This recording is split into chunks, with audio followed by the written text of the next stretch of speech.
The highly anticipated boxing match between Terence Crawford and Saul Canelo Alvarez, set for September 13, 2025, in Las Vegas, has ignited a firestorm of excitement and debate among boxing fans and analysts. The clash, pitting two of the sport's most decorated champions, promises to be a defining moment in modern boxing. Crawford, the former undisputed welterweight champion from Omaha, Nebraska, is moving up 2 weight classes to challenge Alvarez, the super middleweight king, in a fight that blends contrasting styles, physical attributes, and legacies. The build-up to this blockbuster event has already been marked by intense verbal exchanges, a heated altercation at Harry Reid International Airport, and bold predictions from both fighters and their camps. As the boxing world buzzes with anticipation, the question looms: can Crawford's speed, skill, and ring intelligence overcome Alvarez's size, power, and experience at higher weights? The tension between the two fighters spilled over at the Las Vegas airport, where their teams nearly came to blows before a scheduled press conference. The incident began when Crawford and Alvarez crossed paths, and their entourages started chanting their respective fighters' name, escalating into a chaotic scene. Both fighters stepped in to separate their teams, narrowly avoiding a physical confrontation themselves. The episode set the tone for what promises to be an emotionally charged lead-up to the fight. Crawford later downplayed the incident, emphasizing his focus on the ring, while Alvarez used the moment to assert his dominance, questioning Crawford's credentials and dismissing his claims of superiority. Crawford, known for his confidence and tactical brilliance, has been vocal about his belief in defeating Alvarez. At the press conference, he declared, "I'm going to beat him. He knows. I've always said this about dudes that fight him, they're always scared, but I'm going to come in, do my job, and get the victory." Crawford's assertion stems from his undefeated record and his ability to dominate opponents across multiple weight classes, from lightweight to welterweight. His most notable victory came against Errol Spence Jr., where he showcased his ability to dismantle a top-tier opponent with precision and adaptability. Crawford argues that his speed, reach, and boxing IQ give him an edge, even against a naturally bigger fighter like Alvarez. "He may be bigger, but he's not better," Crawford stated, emphasizing that Alvarez has never faced an opponent with his unique skill set.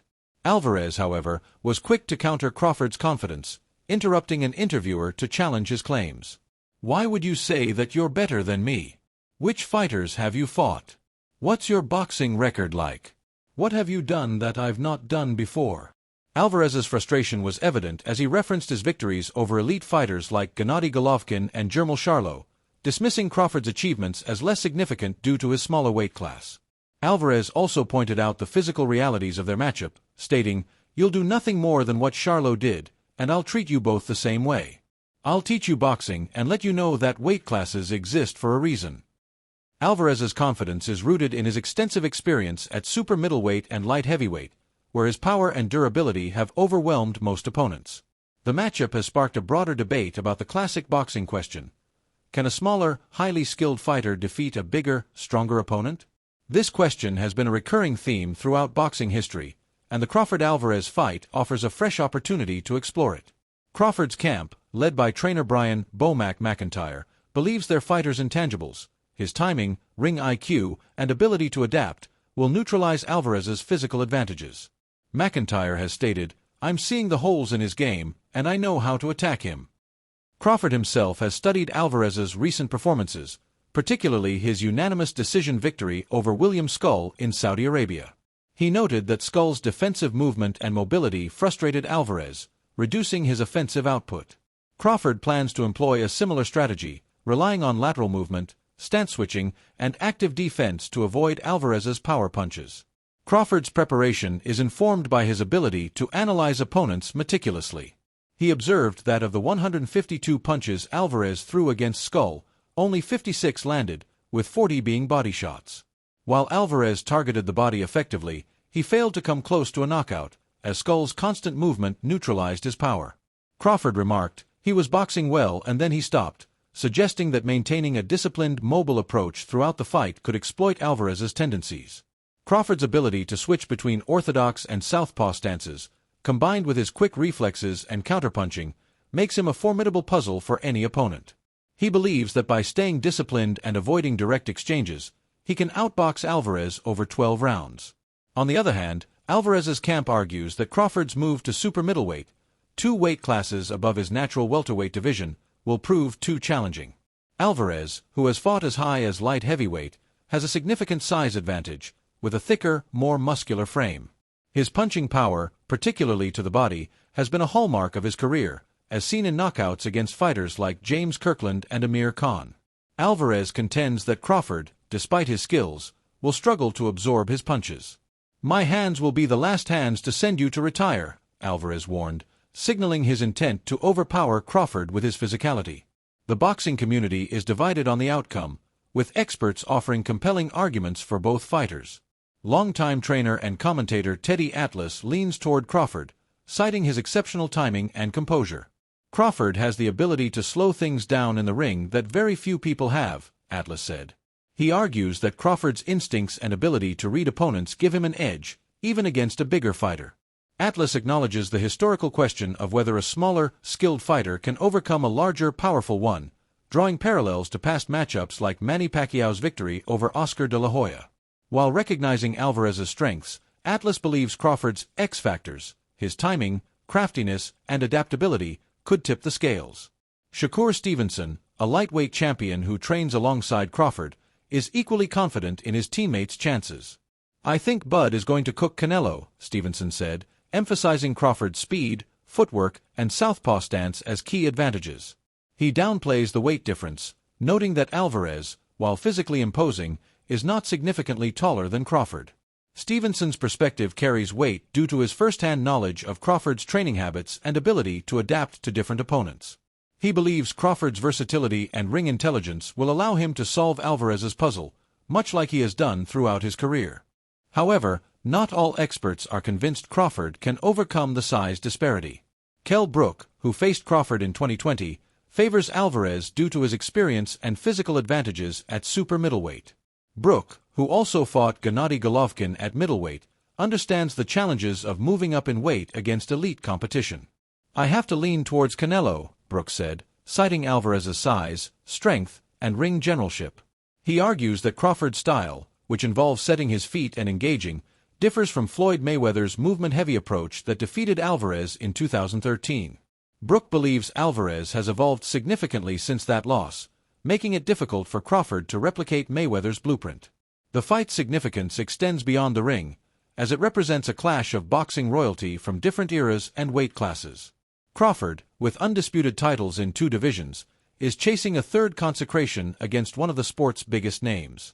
Alvarez, who has climbed from super welterweight to light heavyweight, has a resume filled with high-profile victories and iconic moments. Both fighters are in their prime, ranked among the top pound-for-pound boxers, making this a rare matchup that captures the essence of boxing's golden eras, reminiscent of the Floyd Mayweather-Manny Pacquiao showdown. Crawford's confidence is bolstered by his track record of defying expectations. His victory over Spence showcased his ability to dominate a highly skilled opponent, and his points win over Israil Madrimov at super welterweight, while competitive, demonstrated his adaptability. Some analysts have questioned Crawford's performance against Madrimov, noting that it lacked the dominance expected of him. However, Atlas defends Crawford, arguing that Madrimov's 300 amateur fights and elite timing made him a tougher opponent than anticipated. Crawford's ability to adjust mid-fight and secure the win reinforces his reputation as a cerebral fighter who thrives under pressure. Alvarez, meanwhile, remains a formidable force, with a career defined by his willingness to take on all challengers. His recent victory over Skull, while not a knockout, showcased his ability to grind out decisions against elusive opponents. Alvarez's experience against a variety of styles, from Golovkin's pressure to Charlo's versatility, prepares him for Crawford's multifaceted approach. However, Alvarez has expressed mixed feelings about the fight, initially suggesting it might not be competitive due to the weight difference. "I don't like to fight guys like Crawford. He moves a lot, and the fight is not that great," Alvarez said, though he added that he's open to the matchup if the financial terms are right. The build-up to the fight has been fueled by personal stakes, with both fighters taking shots at each other's accomplishments. Crawford has pointed out Alvarez's loss to Dmitry Bivol at light heavyweight, contrasting it with his own success when moving up in weight. "He went up and lost.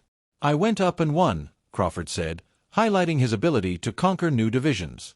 Alvarez, in response, has dismissed Crawford's resume, arguing that his victories pale in comparison to his own against top-tier opponents. The verbal sparring, combined with the airport altercation, has added a layer of animosity that promises to make the fight a spectacle. Fans are eagerly awaiting the showdown, with many viewing it as a reward for enduring less compelling matchups in recent months. The blend of Crawford's technical mastery and Alvarez's raw power creates a stylistic clash that could produce a classic. Crawford's plan to outbox Alvarez with movement and precision contrasts with Alvarez's intent to impose his physicality and land devastating blows. The outcome will hinge on whether Crawford can neutralize Alvarez's power long enough to outpoint him or if Alvarez can close the distance and overwhelm the smaller fighter. As September 13th approaches, the boxing world is united in its excitement for a fight that could define the legacies of both men. Crawford's pursuit of greatness across weight classes and Alvarez's quest to solidify his status as a modern legend make this a matchup for the ages. Whether it's Crawford's speed and cunning or Alvarez's size and strength that prevails, the fight promises to answer one of boxing's timeless questions, delivering a night that fans will remember for decades.